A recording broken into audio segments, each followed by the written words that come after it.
चलिए, good morning.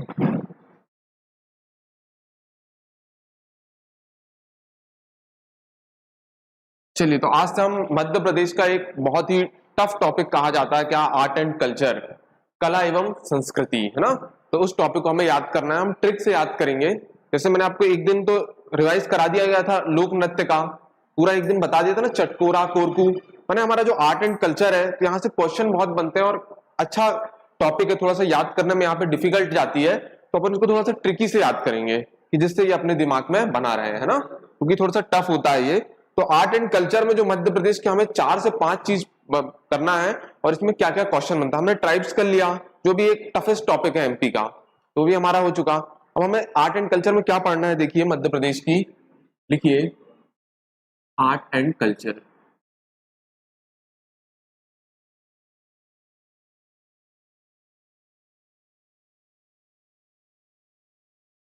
कला एवं संस्कृति।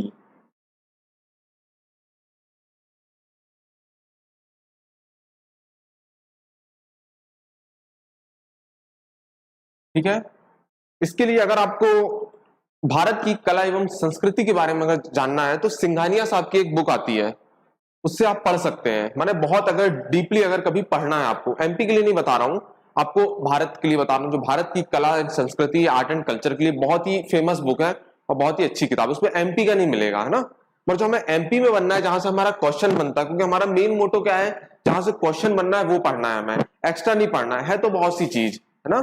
सबसे पहले हमें मध्य प्रदेश की कला एवं संस्कृति में हमें सबसे पहले देखना है क्या क्या पढ़ना है इसमें हमें।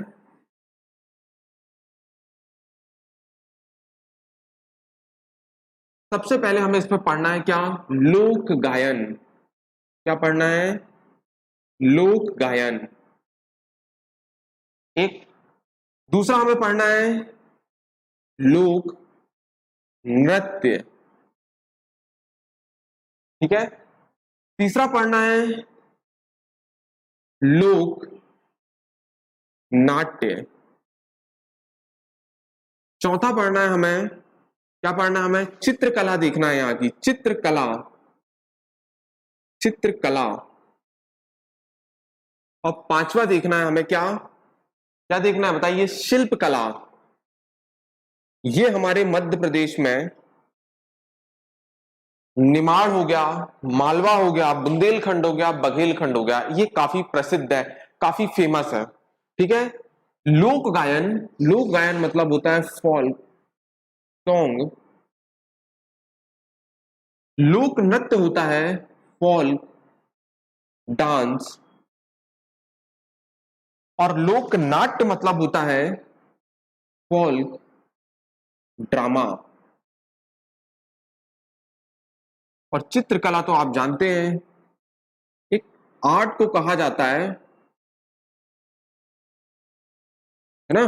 पेंटिंग आ सकता है चित्रकला में, शिल्प कला में अपना जो शिल्पों का काम करते हैं, जैसे धातु कला के लिए बहुत फेमस है कौन सा, टीकमगढ़, समझ में आ रहा है। बांस कला के लिए बहुत फेमस है, और एक वो छीपा करके एक शिल्प होता है, वो किसका, भील जनजाति का, बहुत फेमस है, क्वेश्चन आ चुका है। तो ये चीज हमें देखना है किस पे, शिल्प कला में, है ना,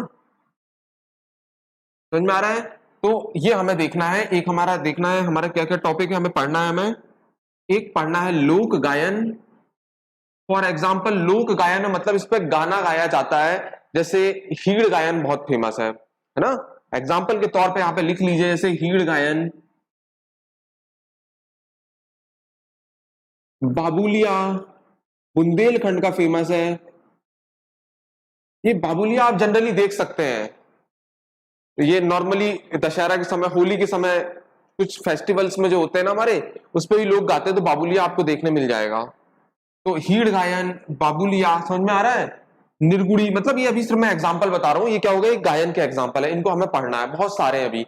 और ये कहाँ कहाँ के प्रचलित है, ये आपको प्रचलित आपको मिलेंगे मालवा साइड के अलग, निमाड़ साइड के अलग, जो मालवा का नीचे वाला पोर्शन होता है वो निमाड़ कहलाता है, फिर बुंदेलखंड और बघेलखंड, ये 4 जगह की हमें पढ़ना, और वहीं के सारी चीज, और वहीं पे आर्ट एंड कल्चर बहुत प्रसिद्ध है। हमारे यहाँ जो ट्राइब्स है उनकी है, मोस्टली तो उन्हीं की है ये, क्योंकि उन्हीं वही ट्राइब्स हमारे यहाँ पे ये जनरली लोक गायन, लोक नृत्य, लोक नाट्य, चित्रकला और शिल्पकला, अदर कास्ट भी करती है मगर उनमें ज्यादा देखने को मिलता है। ठीक है, इसके बाद लोक नृत्य तो मैंने आपको पूरा बहुत सा पढ़ा दिया है, परधौनी, इसके बारे में तो हमने डिस्कस कर भी लिया और पूछा भी जाता है कौन कौन सी जनजाति द्वारा।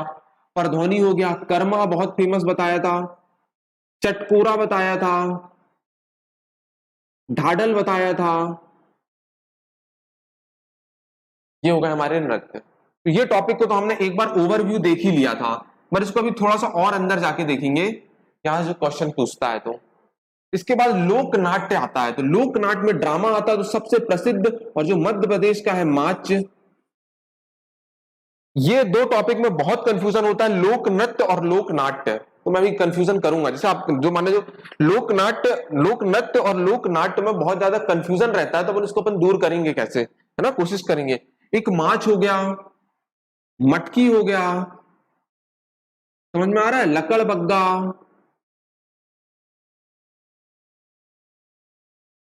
जिदवा, ये अपने हो गए लोक नाट्य। समझ में आ रहा है। चित्रकला में अगर अपन देखें तो कौन कौन सी चित्रकला फेमस है बताइए। पिथौरा चित्र भील जनजाति का कितना फेमस है, पिथौरा चित्रकला।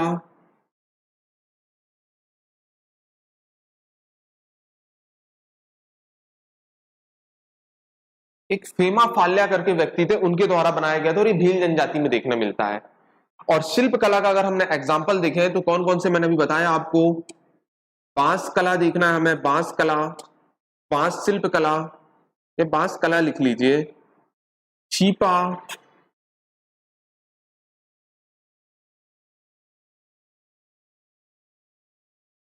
तो कुछ आइडिया समझ में आया। तो ये टॉपिक को हमें पढ़ना है। ये मध्य प्रदेश के कितने टॉपिक है, 1 2 3 4 और 5। क्यों, क्योंकि मध्य प्रदेश का लकी नंबर क्या है 5, इसलिए हमें 1956 में बना, तो 5 आ रहा है। कितने राज्य आते हैं 5, कृषि कितने हैं 5, समझ में आ रहा है। माने जो जो फसल पाई जाती है वो हमारी मिट्टी कितनी पाई जाती है 5, तो 5 से आप याद रखिए। तो यहां भी बन गया अपना कि अपनी ये 5 कलाओं को प्रमुख है, यहाँ पे अपन को देखना है जो हमारे यहाँ के पाए जाते हैं। समझ में आया। अब यहां से सबसे पहले मुझे एक क्वेश्चन बताइए, आंसर दीजिए। क्या आंसर दीजिए कि जो लोक नृत्य है, मध्य प्रदेश का लोक नृत्य क्या है, मध्य प्रदेश का लोक नृत्य फोल्क डांस क्या है। और एक बताइए ये वाला क्वेश्चन, मध्य प्रदेश का लोक नाट्य, बहुत कंफ्यूजन होता है इस पे, बताइए इस कंफ्यूजन को आज से आपको दूर कर देंगे।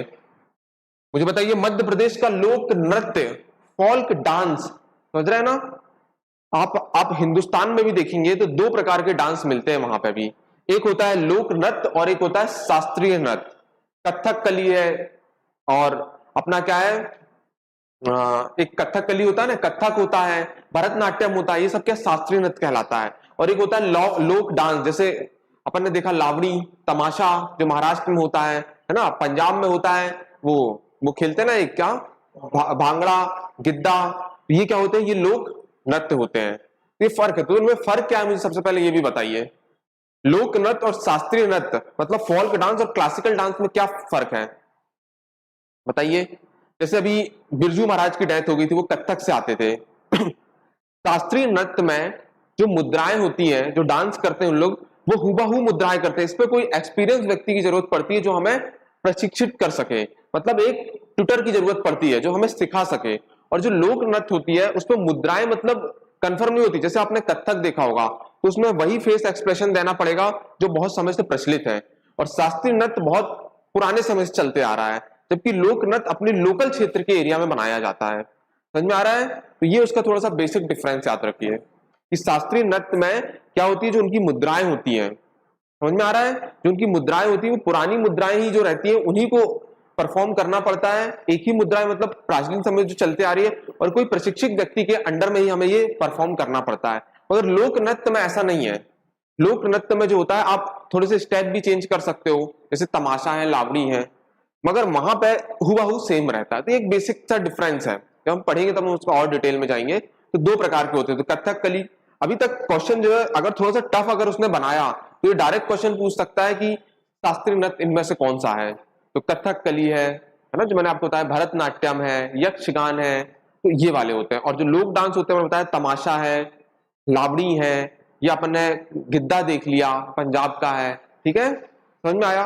तो ये मुझे पहले ये बताइए, मेरा क्वेश्चन ये था कि मध्य प्रदेश का लोक नृत्य और मध्य प्रदेश का लोक नाट्य क्या है। आपने देखा होगा इसमें बहुत कंफ्यूजन आता है। लोक नृत्य जो है वो क्या है, राई। कौन सा है, राई। और ये कहां फेमस है, बुंदेलखंड में। अब दो चीज में बहुत कंफ्यूजन जाती है, एक तो राई में, और एक जो हमारा लोक नाट्य है, ये ड्रामा है, वो कौन सा है, माच।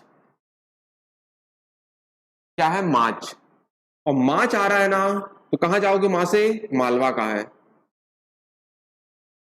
देखिए लोक नृत्य के नीचे यहां पे मात्रा लगी है, लोक नृत्य के नीचे यहां पे मात्रा लगी, तो देखिए राई में भी मात्रा लगी है। अब कंफ्यूजन दूर हो जाएगा। अब आपको करना है, और बुंदेलखंड में भी आप देखिए यहां पे भी मात्रा लगी है। तो ये तीन चीज से मात्रा से याद रखिए कि मध्य प्रदेश का लोक नृत्य, अगर फोल्क डांस अगर पूछे तो आपको एक चीज याद रखिए कि यहां पे मात्रा लगी है, तो देखिए राई में भी मात्रा लगी है। मतलब राई क्या है, एक फोल्क डांस है मध्य प्रदेश का, और बुंदेलखंड में भी मात्रा लगी है, जबकि यहां पे आपको मालवा देखने नहीं, मात्रा देखने नहीं मिलेगी। क्लियर। तो अब आपको याद हो जाएगा कि मध्य प्रदेश का लोक नृत्य कौन सा है, कौन सा है, राई। समझ में आया, अब कंफ्यूजन दूर हुआ। दूसरी चीज अगर पूछेगा मध्य प्रदेश का लोक नाट्य क्या है, ड्रामा क्या है, तो आपको बताना है क्या, माच। और मां आ रहा है तो मां से जोड़ दीजिए किसको, मालवा को। तो ये क्लियर हो गया, सबसे बेसिक और बहुत कॉमन क्वेश्चन है। क्लियर। पर इसमें थोड़ा सा कंफ्यूज हो जाता है राई और माच में, क्योंकि लोक नृत्य और लोक नाट्य सिर्फ ये थोड़ा सा बहुत बेसिक फर्क है, इसलिए थोड़ा सा कंफ्यूजन क्रिएट हो जाता है यहाँ पे। पर अब कंफ्यूजन नहीं होगा मेरे हिसाब से, ठीक है, क्लियर। ये मात्रा देखना आपको, मात्रा से आपको राई जोड़ देना, और राई में बुंदेलखंड में देखना है, तो कहां का है, बुंदेलखंड का राई हमारा लोक नृत्य है। और मध्य प्रदेश का लोक नाट्य अगर पूछेगा तो माच, क्योंकि बचा क्या, माच, और माच में है तो मां से मालवा जोड़ देना। क्लियर। तो चलिए, तो ये सब चीज क्लियर हुई कि हमें क्या पढ़ना है। एक आपके दिमाग में एक पृष्ठभूमि, एक बैकग्राउंड तैयार हुआ। चलिए, तो अब हम पढ़ते हैं क्या, सबसे पहले लोक गायन। और किस किस के लोक गायन अपन को देखना है, सिर्फ चार ही चीज। अगर ये चार के हिसाब से अगर आपको पांचवा ऑप्शन अगर देखने मिलता है मध्य प्रदेश में, तो आप उसको एलिमिनेट कर दीजिए। कहां का देखना है हमें, मालवा, निमाड़, बुंदेलखंड और बघेलखंड।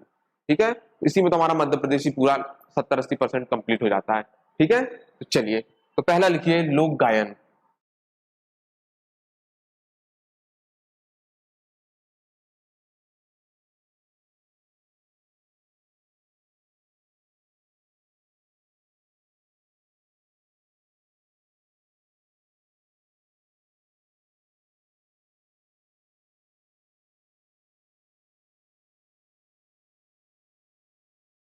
चलिए, सबसे पहले हम देखते हैं लोक गायन। इस पे सबसे पहले हम लोक गायन में बात करते हैं, तो सबसे पहले शुरू करते हैं हम कहाँ का,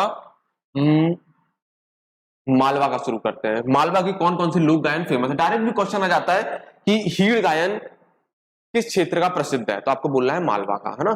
सबसे पहले हम देखते हैं कहाँ का, मालवा का।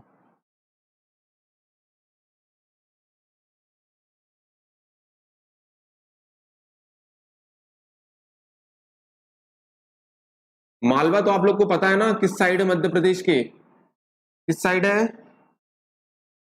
किस साइड है ये तो बता दीजिए, पूर्व में, पश्चिम में, उत्तर में, दक्षिण में, मध्य प्रदेश के मालवा का क्षेत्र कौन सा कहलाता है, इंदौर, उज्जैन, किस साइड है, हाँ, पूर्व की पश्चिम, ईस्ट की वेस्ट, पश्चिम है ना भाई।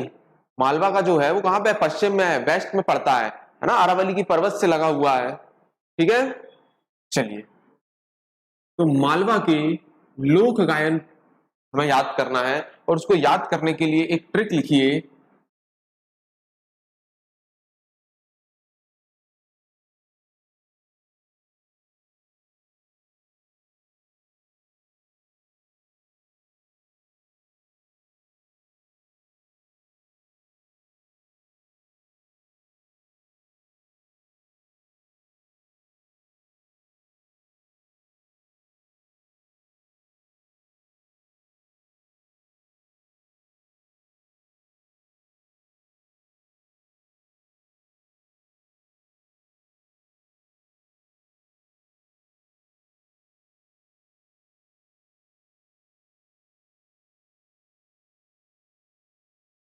बस इसको याद रख लिए तो आपका काम बन जाएगा। इंपॉर्टेंट है, इसको याद रखना। 3 से 4 बार बोलेंगे, संजा के निर्गुणी भजन से ही बरसात होती है। संजा के निर्गुणी भजन से ही बरसात होती है। क्या है इसका ट्रिक मालवा का? अगर हमें लोक गायन याद करना है तो आपको एक लाइन याद रखना पड़ेगा कि संजा के निर्गुणी भजन से ही बरसात होती है। बोलिए मेरे साथ, संजा के निर्गुणी भजन से ही बरसात होती है। क्या है? संजा के निर्गुणी भजन से ही बरसात होती है। तो सा से हम बता सकते हैं संजा गीत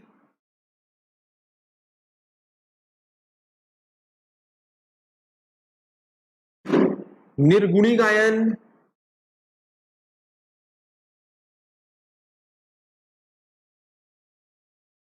अपने भक्ति मूवमेंट अगर कभी पढ़ा होगा तो उसमें सगुण और निगुण दो प्रकार के कवि हुए हैं। सगुण मतलब जो भगवान का एक रूप मानते हैं, अवतार मानते हैं, और निर्गुण मतलब जो भगवान को मानते हैं भगवान निराकार होते हैं। जैसे कबीर दास जी, रैदास जी, जो इन्होंने लिखा है, इन्होंने बोला है कि भगवान का कोई रूप नहीं होता। और जो सगुण लोग होते हैं जैसे तुलसीदास जी, तो वो क्या मानते हैं कि भैया भगवान का एक रूप होता है, एक अवतार होता है, एक इनकारनेशन होता है उनका। माने जैसे वो मानते थे कि राम भगवान इस दुनिया माने यहाँ पे अवतार लिए हैं, राम भगवान विष्णु भगवान का अवतार है। ये कौन मानते थे? तुलसी जी। इसलिए उन्होंने उन्हीं के नाम पर पूरा, तुलसीदास जी ने उन्हीं के नाम पे पूरा उनकी कविताएं लिखी। कवितावली, विनयवली आपने सुना होगा। समझ में आ रहा है?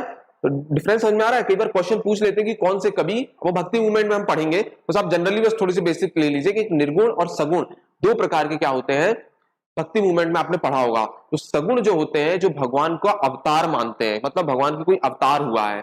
और निगुण जो होते हैं जैसे कबीरदास जी लोग, उन लोग क्या माने हैं कि भगवान का कोई निराकार होते हैं, भगवान का कोई रूप नहीं होता।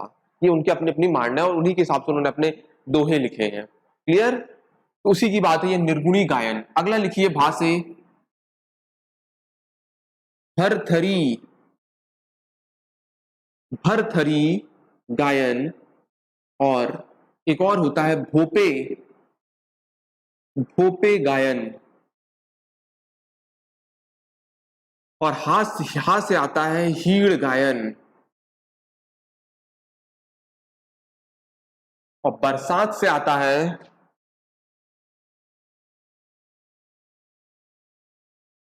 बरसाती गायन। और एक बस याद रख लेना अलग से, जो कोड में फिट नहीं हो रहा था, रेलो गीत। कौन सा गीत? रेलो गीत।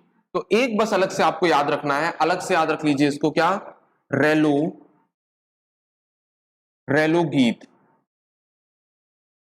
तो हमारे मालवा के सभी लोक गायन कंप्लीट हो गए। आपको अगर ये याद रहा तो शायद तक, मेरे को नहीं लगता कि इससे बाहर अगर कोई आपका आएगा। डायरेक्ट क्वेश्चन आता है कि संजा गीत कहां का है? मालवा। निर्गुणी गायन कहां का है? मालवा। भरथरी गायन और भोपे गायन कहां का है? मालवा। हीड़ गायन कहां का है? मालवा। और बरसाती गायन कहां का है? और रेलो गीत कहां का है? मालवा का। तो मालवा का लोक गायन याद करने के लिए आपको है बस 5 से 10 बार आप इसको बोलिए, याद हो जाएगा कि संजा के निर्गुणी भजन से ही बरसात होती है। संजा के निर्गुणी भजन से, समझ में आ रही? संजा को अपन शाम को भी जोड़ सकते हैं, शाम को निर्गुणी भजन से ही बरसात होती है। संजा के निर्गुणी भजन से ही बरसात होती है। तो संजा से याद रखना है आपको संजा गीत, निर्गुणी से याद रखना है निर्गुणी गायन, भजन से याद रखना है दो, भरथरी और भोपे। और उसके बाद आता है ही से हीड़ गायन, और बरसाती से होता है बरसाती गायन। और एक बस आपको याद रख लेना है रेलो गीत। तो ये हो जाएंगे हमारे कौन से? मालवा के लोक गायन। ठीक है, चलिए तो हम देखते हैं। अब तो ये हो गया डायरेक्ट, एक क्वेश्चन तो यही बन जाता है कि संजा गीत कहां का प्रसिद्ध है, तो आप क्या बोल दोगे? मालवा का क्षेत्र। एक हो गया। अब दूसरी चीज इनके अंदर पूछता है कि संजा गीत किनके द्वारा गाया जाता है? संजा गीत किनके द्वारा गाया जाता है? ये याद रखना है आपको, किशोरियों के द्वारा गाया जाता है। किसके द्वारा? अब आपको तो ये पता चल गया गायन है मतलब इसमें किसी के भजन गाया जाएगा या किसी की कविताएं गाना जाएगा, मतलब इस टाइप के इस पर गायन की शैली होगी। समझ में आ रहा है? मगर अब किसके द्वारा गाया जाता है ये भी क्वेश्चन आता है। तो संजा गीत अगर पूछेगा तो किसके द्वारा? किशोरियों द्वारा। तो किशोरी होती हैं उनके द्वारा गाया जाता है। अगला है निर्गुणी गायन। और निर्गुणी गायन में कौन आ जाएंगे? कबीरदास जी, मतलब इनके दोहे गाया जाता है। गुरु नानक जी, रैदास जी, इनके दोहे का गायन किया जाता है। किस पे? निर्गुणी में। इसके बाद आता है भरथरी गायन, बहुत इंपॉर्टेंट। भरथरी गायन से हमेशा क्वेश्चन बना है। क्यों? क्योंकि भरथरी, क्यों कंफ्यूजन है? क्योंकि भरथरी जो थे वो राजा थे। मैंने आपको कल ही परसों शायद तक कहानी बताया था कि वो उज्जैन के राजा थे भरथरी। तो वो ऑप्शन में देता है कि भरथरी एक गायन है कि लोक नाट्य है कि लोक नृत्य है, कि भरथरी राजा है, सीधा देता है। समझ में आ रहा है? तो ऑप्शन में आपको जो मिल जाए। तो याद रखिए भरथरी एक गायन है जो कि कहां पे प्रचलित है, मालवा में। क्योंकि भरथरी को लोग यही समझ लेते हैं कि वो विक्रमादित्य के बड़े भाई हैं, क्योंकि वो वहां के राजा रह चुके हैं। और ये पूछता है किस संप्रदाय से संबंधित है, तो आपको बताना है, ये बहुत इंपॉर्टेंट क्वेश्चन है, नाथ संप्रदाय से संबंधित है। किससे संबंधित है? नाथ संप्रदाय से। कई बार क्वेश्चन बचा है, इस पर सितार और तबला जैसे वाद्य यंत्र का उपयोग किया जाता है और नाथ संप्रदाय द्वारा इसको परफॉर्म किया जाता है, तो बहुत बार पूछा है। और है ना भरथरियो। इसके बाद भोपे गायन, तो भोपे गायन भोपे जनजाति द्वारा ही गाया जाता है, ये इस पर कोई ज्यादा कंफ्यूजन नहीं है। इसके बाद आता है हीड़ गायन। तो जो हीड़ गायन है, ये जो अहीर होते हैं, अहीरों द्वारा परफॉर्म किया जाता है, मतलब गाया जाता है। जो गाय पालक जो होते हैं अहीर, क्वेश्चन आया हुआ है कि हीड़ किनके द्वारा गाया जाता है, तो क्या बोलोगे आप, किस जनजाति के द्वारा? अहीर। इसके बाद है एक हमारा बरसाती गायन। ये तो आपको ट्रिकी से, बरसाती गायन पूछता है कब गाया जाता है, वर्षा ऋतु में, बरसात के समय। और इसके बाद एक और आता है रेलो गीत। तो रेलो गीत जो होता है भील और कोरकू, भील से तो याद रख लो क्योंकि भील में ला आ रहा है, तो रेलो में भी क्या आ रहा है, ला आ रहा है। तो भील और कोरकू, एक जो कोरकू ट्राइब्स आपको बताया था ना मैंने, जो अपने आप को राजपूत कहती है, समझ में आ रहा है, जिसका चटकोरा नृत्य है, बताया था ना। और चटकोरा में भी क्या करोगे, का कर दोगे तो कोरकू बन जाएगा। तो भील और कोरकू जनजाति द्वारा होता है रेलो गीत। तो ये इसका पूछता है, मैं आपकी इसकी डिटेलिंग बता दे रहा हूं, समझ में आया? ये हो गया हमारा मालवा का। चलिए, तो कौन सा बताया पहले मैंने, संजा गीत, लिखिए कौन सा बताया, संजा गीत। बोलिए, बोलने से ही काम होता है। अगर संजा गीत, फ्रीडम ऑफ स्पीच किस आर्टिकल में दिया गया है संविधान के? हाँ, बोलने की स्वतंत्रता किस पे दी गई है? संविधान ने आपको पावर दिया है भाई, आर्टिकल 19 अनुच्छेद 19 में दिया गया है, फ्रीडम ऑफ स्पीच दिया है कि नहीं? तो बोलिए, आप बिल्कुल बोलिए, है ना, बोलने से ही काम बनता है। तो लिखिए संजा गीत कहां का है, ये मालवा का है, एक चीज। दूसरी चीज, किनके द्वारा गाया जाता है? किशोरियों द्वारा। लिखिए किशोरियों, किशोरियों द्वारा गाया जाता है।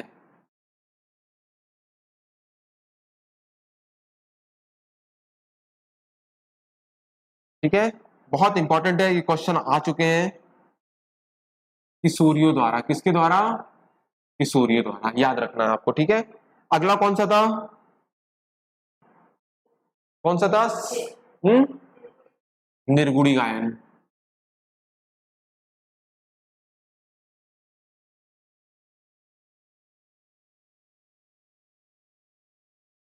अब निर्गुणी गायन में क्या किया जाता है, मैंने बताया था कबीर,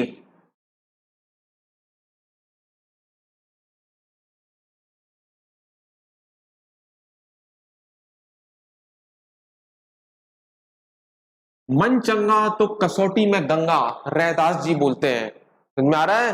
और कबीर के दोहे तो इतने फेमस हैं, आप जानते ही हैं कबीर को, है ना।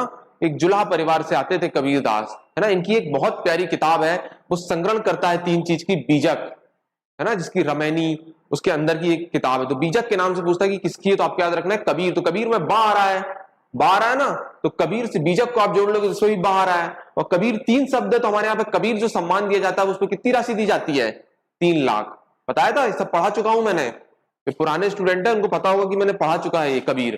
समझ में आ रहा है, कबीर में बा आ रहा है और बा आ रहा है, तो बीजक में भी बा आ रहा है। उससे याद रख लोगे किसकी किताब है, किसकी है?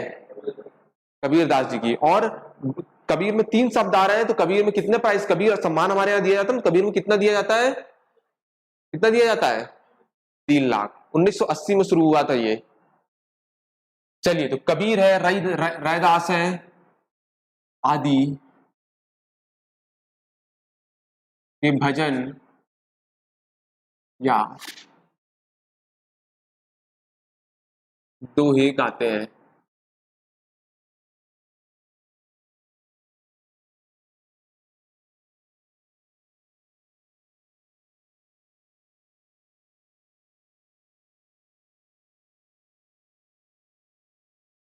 चलिए, तीसरा क्या था?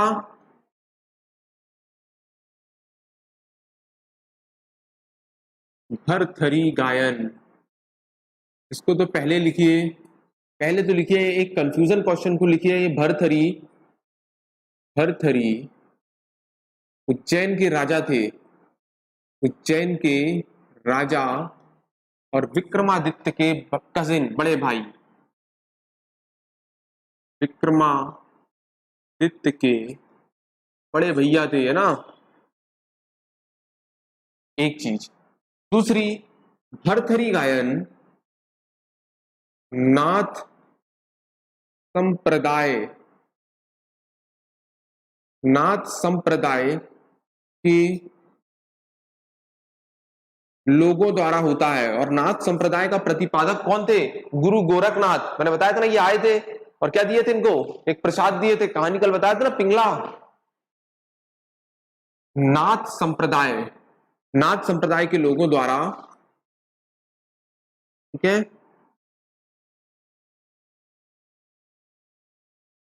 ठीक है। इसमें में जो वाद्य यंत्र यूज होता है, वाद्य यंत्र, कौन सा वाद्य यंत्र होता है बताइए? मैंने बताया था तबला, सितार।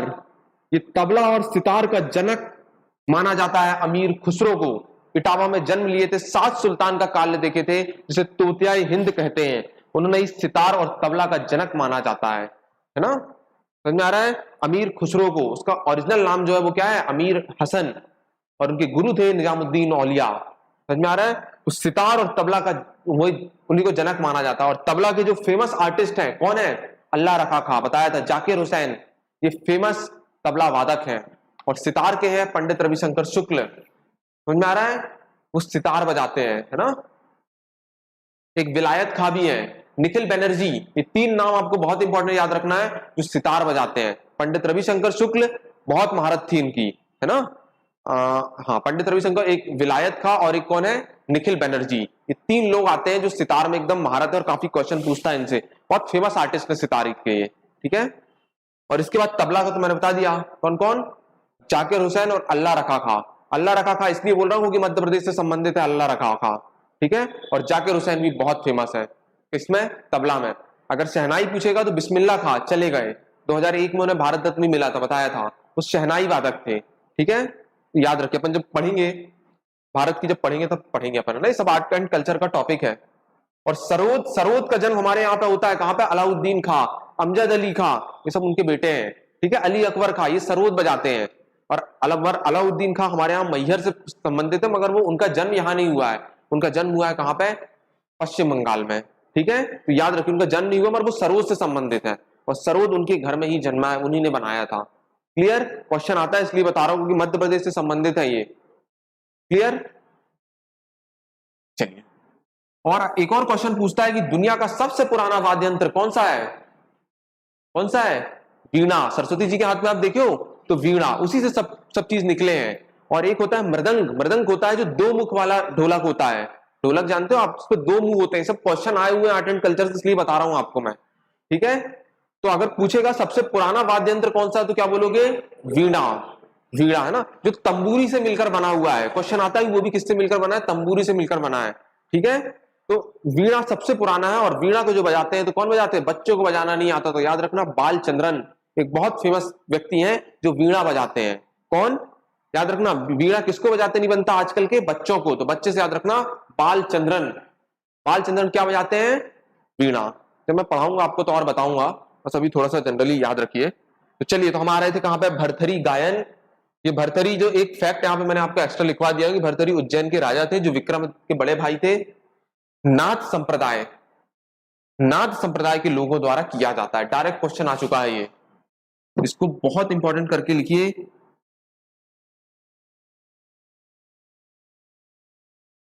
और इसमें जो वाद्य यंत्र का यूज किया जाता है वो तबला और सितार है।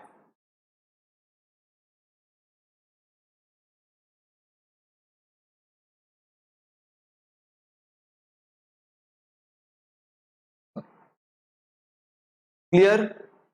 अगला बताइए कौन सा था? क्या था कोड हमारा? संजय के भजन, संजय के निर्गुणी भजन गाने से ही बरसात होती है। तो अगला क्या बताइए? हाँ, भरतरी हो गया, भरतरी से भा से दो बताए थे, एक भोपे। लिखिए भोपे।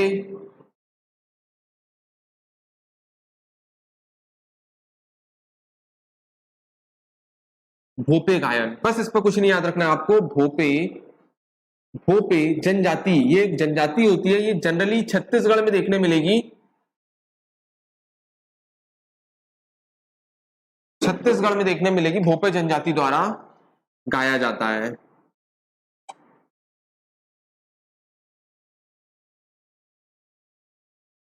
संजा के निर्गुड़ी भजन से ही बरसात होती है ना, गाया जाता है। ठीक है, ये हो गया।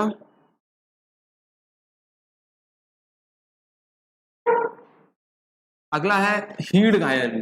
कौन सा? हीड़ गायन। और हीड़ गायन आपको मैंने बता दिया, हीड़ क्या बताया था? अहीर। अहीर द्वारा, ऐसे लिख लीजिए गाय पालक, थोड़ा सा याद रहेगा आपको।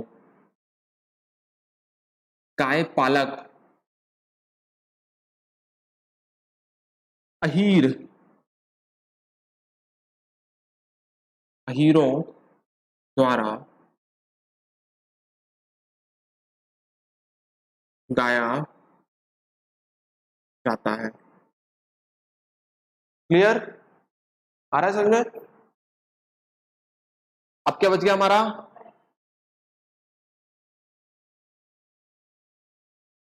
बरसाती गायन। ये आपको पता होगा, वर्षा ऋतु में, अभी कौन सी ऋतु चल रही है? वर्षा ऋतु। ये होता है अपना रेनी सीजन। बस अब ये गाया जाएगा, वर्षा ऋतु में गाया जाता है। और एक बच गया हमारा, कौन सा? रेलो। रेलो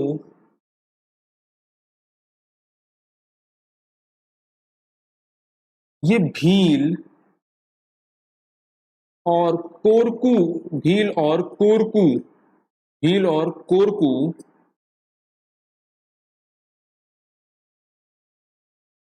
जनजाति द्वारा, भील और कोरकू जनजाति द्वारा, वो भी कौन? नवयुवक। जो नवयुवक होते हैं, या नवयुवक युवतियां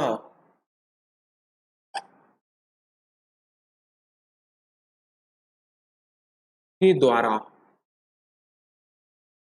ये हो गया हमारा मालवा कंप्लीट। यहाँ पे किसको याद रखना है? कबीरदास जी को। यहाँ पे किसको याद रखना है? रैदास जी को।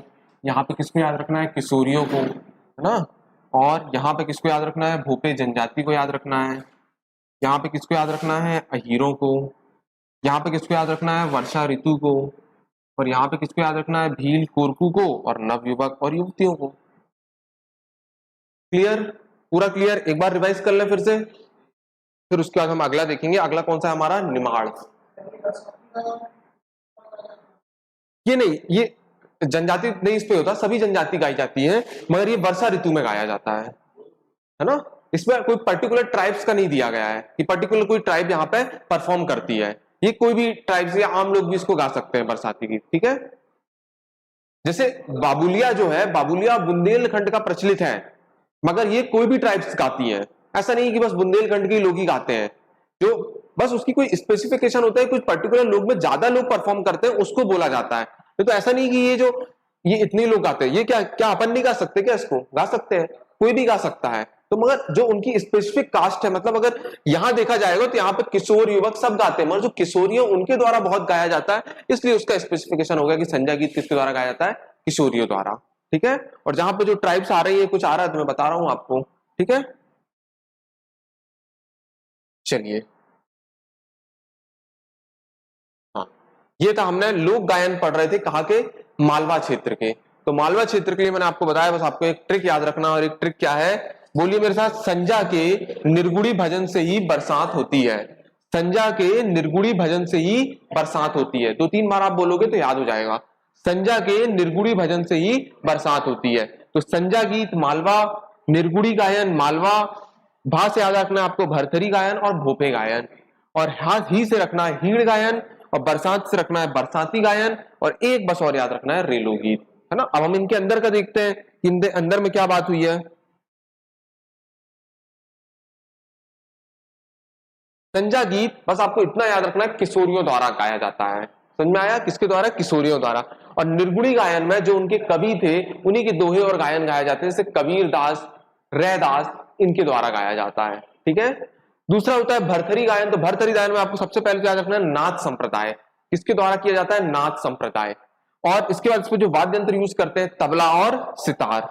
और भोपे गायन अगर पूछेगा तो भोपे जनजाति द्वारा, खीड़ गायन अगर आएगा तो गाय पालक मतलब अहीरों द्वारा, और बरसाती गायन वर्षा द्वारा, वर्षा ऋतु में होता है। और रेलो गीत अगर पूछेगा तो भील और कोरकू के नवयुवक या नवयुवतियों के द्वारा परफॉर्म किया जाता है। क्लियर, ये हो गया हमारा मालवा।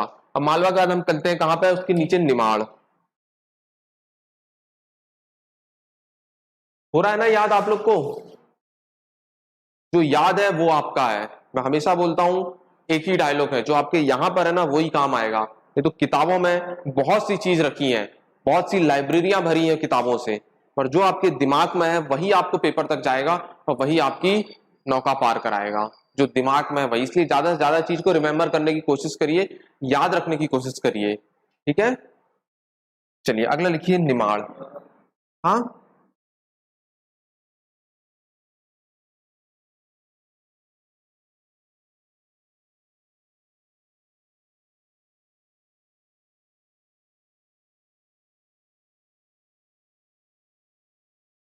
तो खंडवा खरगोन वाला क्षेत्र है वो जनरली हम निमाड़ बोलते हैं, बड़वानी वाला क्षेत्र। दोबारा जो एरिया था वो निमाड़ वाला कहलाता है। अब तो इसलिए इसको एक पूर्वी निमाड़ और एक को पश्चिमी निमाड़ भी कहते हैं, खंडवा और खरगोन में, ठीक है। तो बस वो वाला क्षेत्र बस आपको याद रखनी, जो खंडवा खरगोन के आसपास वाला क्षेत्र जो मालवा के नीचे, उसको हम निमाड़ क्षेत्र कहते हैं। समझ में आ रहा है। अब निमाड़ में हमने देखना, तो फिर एक ट्रिक लिख लीजिए, यहाँ का गायन कौन कौन से है।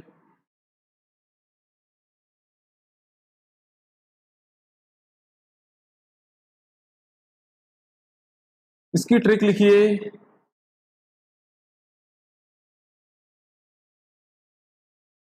क्या लिखिए, निमाड़ के लोग,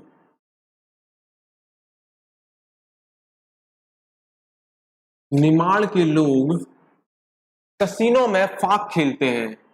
कसीनो, कसीनो में फाग खेलते हैं, कसीनो में क्या खेलते हैं, फाग, फाग करते हैं, ऐसा लिख लीजिए, फाग करते हैं।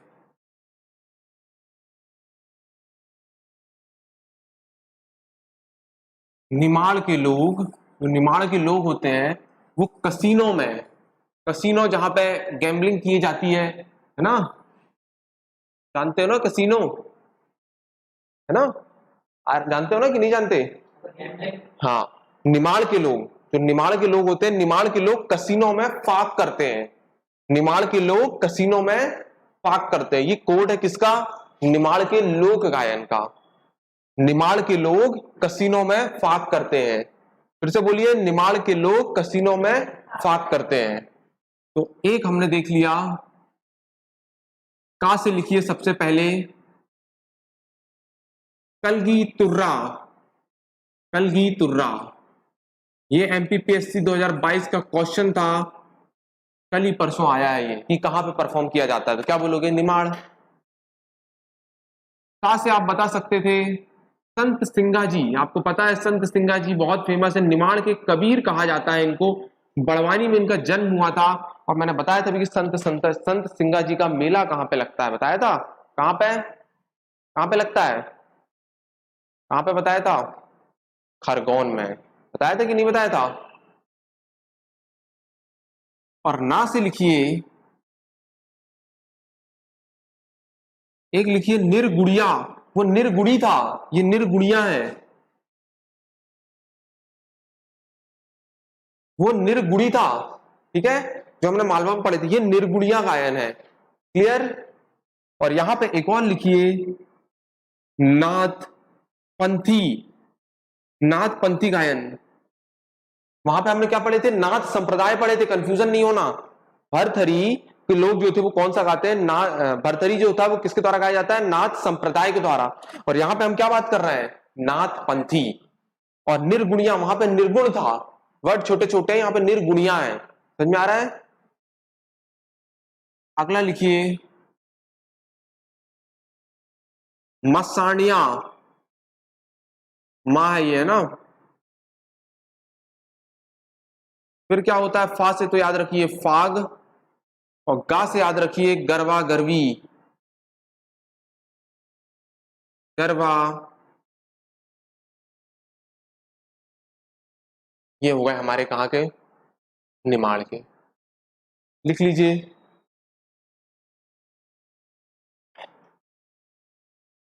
निमाड़ के लोग कसीनों में फाक करते हैं। निमाड़ के लोग कसीनों में फाक करते हैं।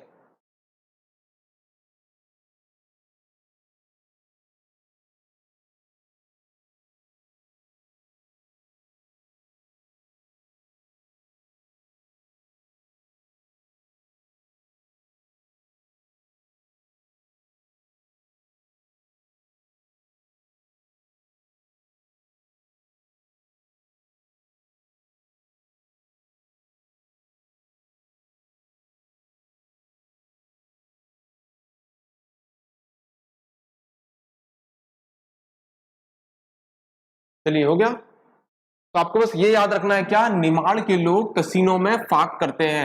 निमाड़ के लोग कसीनों में फाक करते हैं। तो का से याद रखना है कलगी तुर्रा, बहुत इंपॉर्टेंट है, डायरेक्ट क्वेश्चन पूछा है। यहां पे क्या होता है, दो अखाड़े होते हैं, एक कलगी और एक तुर्रा। समझ में आ रहा है? दो अखाड़े होते हैं, और दो अखाड़े के जो उनका हेड होता है उनको हम क्या बोलते हैं, उस्ताद बोला जाता है। ठीक है, ये हो गया। दूसरा चीज, संत सिंगा जी, इसमें जो संत सिंगा जी होते हैं उनके गायन, वो जो लिखते हैं उनके गायन गाया जाता है। और यहाँ पे कलगी तुर्रा में बताया ना, दो अखाड़े होते हैं, पूछता दो अखाड़े हो गए ना, तो जिसके माने जो उसका जो मेन बॉस होता है, माने हाँ, उसको उस्ताद बोला जाता है। तो वो अखाड़े में परफॉर्म किया जाता है, माने वहां पे गाया जाता है। क्वेश्चन आता है किस पे दो अखाड़े हैं, तो कलगी एक नाम का और एक तुर्गा नाम का। ठीक है, तुम्हारे ये दो अखाड़े में, तो अखाड़े में कुछ गाया जाता है, इस प्रकार से संबंधित है ये गायन। संत सिंगा जी में सिंगा जी का गाया जाता है। निर्गुणी गायन मैंने अभी क्या बताया आपको, वही जो निर्गुणी वहां था, और यहाँ पे निर्गुणिया है, तो वही कबीर और रैदास के गाने जाते हैं। और नाथ पंथी में क्या जाते हैं, यहाँ पे जो नाथ नाथ लोग थे उनके गीत गाए जाते हैं। और मरणाशय में किसके गाए जाते हैं, जो मृत्यु में गाया जाता है, आत्मा को अमर अमर करने के लिए मृत्यु में गाया जाता है, उसको क्या बोलते हैं, मसाण्या। ठीक है। और फाग तो आप जानते हैं, फाग कब गाई जाती है, होली के समय गाई जाती है। और गरबा गरबी जो होता है ये गुजरात में चलता है दशहरा के समय, तो उस समय ये एक प्रकार का गायन इसको गाया जाता है। ठीक है। और गरबा एक नृत्य भी है, आपको पता है, कहाँ का, गुजरात का, गा से। समझ में आ रहा है? चलिए अब हम इनको देखते हैं। निमाड़ के लोग कसीनों में फाक करते हैं। ठीक है, तो लिखिए, कलगी तुर्रा।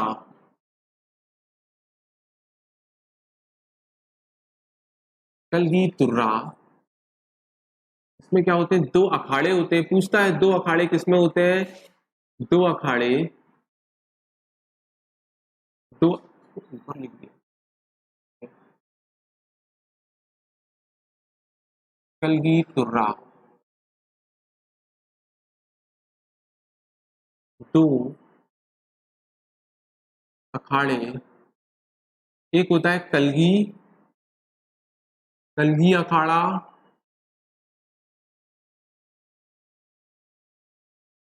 और एक होता है तुर्रा अखाड़ा। और इनके जो प्रमुख होते हैं, इनके प्रमुख को उस्ताद कहा जाता है, उस्ताद। क्वेश्चन पूछ सकता है आपसे, अभी तक आया तो नहीं है मगर आ सकता है। क्या पूछा जाता है, उस्ताद कहा जाता है। ठीक है, क्या था हमारा कोड, निमाड़ के आंचल के लोग कसीनों में फाक खेलते हैं। तो साथ से क्या आएगा, संत सिंगा जी।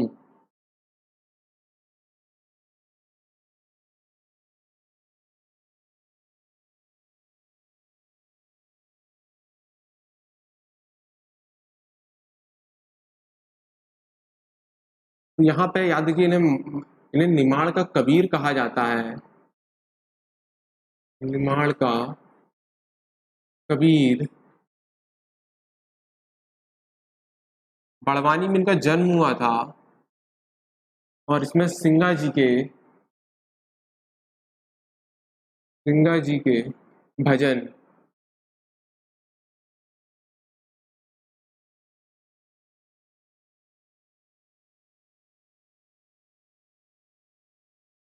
क्लियर। ना से क्या था, निर्गुणिया।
ये हो गया हमारे कहाँ के, निमाड़ के।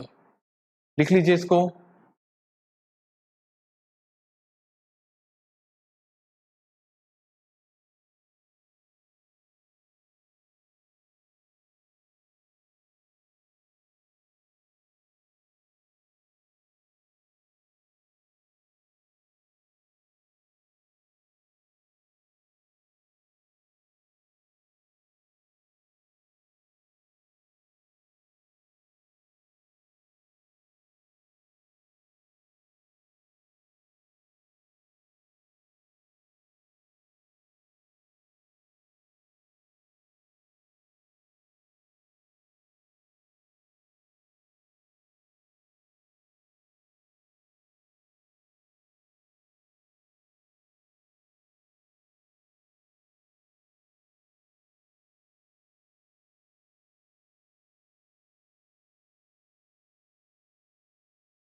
देखिए, एक गरबा गरबी को थोड़ा सा आप याद रखिए कि गरबा एक गुजरात में भी होता है, वहां पे नृत्य है, और यहाँ पे लोक गायन है। डायरेक्ट कभी अगर क्वेश्चन पूछ ले गरबा गरबी क्या है, तो निमाड़ क्षेत्र का एक लोक गायन है। जबकि गरबा बस पूछ ले तो एक लोक नृत्य है, कहाँ का, गुजरात का। फाग अगर पूछेगा तो फाग हमारे यहाँ भी गाया जाता है, मतलब निमाड़ में, और बुंदेलखंड में भी गाया जाता है फाग।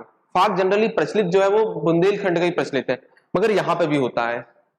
और इसके बाद एक संत सिंगा जी, तो आपको याद है कि निमाड़ के ही पास पाए जाते थे, तो उनका वहीं पर निमाड़ में ही मार देना। मगर कलगी तुर्रा बहुत इंपॉर्टेंट, सबसे ज्यादा पूछा जाता है यही। क्या पूछा जाता है, कलगी तुर्रा कहाँ का है, तो आपको बताना है कहाँ का है, निमाड़ का है ना। तो ये कंफ्यूजन वाले, इसको थोड़ा सा और देख लीजिए, इसको कहाँ पे है, फाग को आप लिख लीजिए थोड़ा, इसको यहाँ पे भी गाया जाता है, बुंदेलखंड में भी, बुंदेलखंड में भी फाग देखने मिलता है। ये होली के समय देखने मिलता है ना। और ऐसी कोई पर्टिकुलर ट्राइब्स नहीं है, ये सभी लोग इसको गा सकते हैं। फाक को, जैसे बाबुलिया बताया मैंने, है ना। ऐसी एक मामूलिया होती है, मामूलिया क्या होती है, एक चित्रकला में पढ़ेंगे अपन, ठीक है। नरोते, सरौते, बहुत सी चित्रकला होती है ना।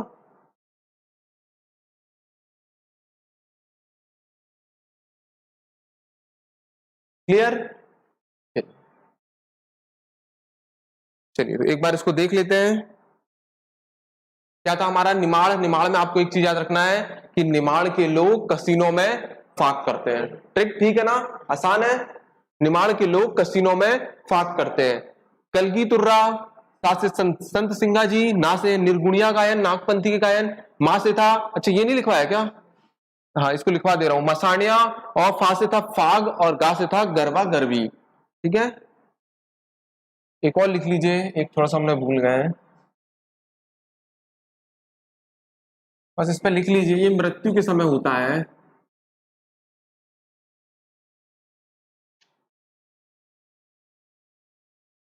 मृत्यु के समय गाया जाता है,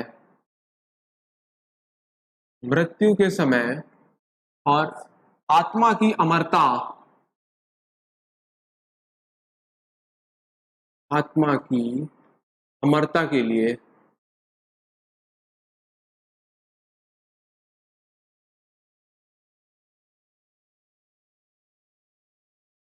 मृत्यु के समय,